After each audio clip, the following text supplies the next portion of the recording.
So guys आज 6 तारीख आहे. जसं की तुम्हाला सांगितलं माझी 6 तारखेला प्रॅक्टिकल एक्झाम आहे. मध्येच मी तुम्हाला बोलला होता की पोस्टपॉन झालेले आहे, बट तसं नाही 6 तारखेलाच. बट आज आम्हाला 6 तारखेला 10चं टायमिंग दिलं होतं सकाळचं, मग ते परत पोस्टपॉन होऊन म्हणजे दुपारचं 2चं दिलं आहे. काय चाललं आहे काय माहीत नाही. आता मी परत कॉलेजला चाललं आहे, बघूया काय होते, कशी प्रॅक्टिकल जाते ते तुम्हाला सांगतो मी.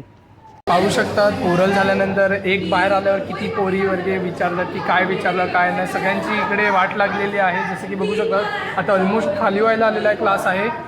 अराऊंड 4:20 झालेले आहेत, पण अजून आमचा नंबर आला नाही. बघूया काय होते पुढे, ते वाट तर लागलेली आहे बऱ्याच पोरांची. बरेच जण रडत आले होते की सांगतात की खूप हार्ड आहे, काही जणांना इझी आहे. बघूया आता काय होते ते. चालेल, आमचं प्रॅक्टिकल जस्ट झालेलं आहे. 5:30 वाजून गेलेले आहेत. आमची खूप प्रॅक्टिकलमध्ये वाट लावली गेलेली आहे. काय माहीत पास होतात की फेल, बट बघूया आता. खूप डेंजर प्रॅक्टिकल होती, जितकं वाटलं तितकं एक्सपेक्ट नव्हतं, त्याच्याहून घाण प्रॅक्टिकल होती. काय बोलायचं आता, इंटरनलने आमचे मारले एक्सटर्नलपेक्षा.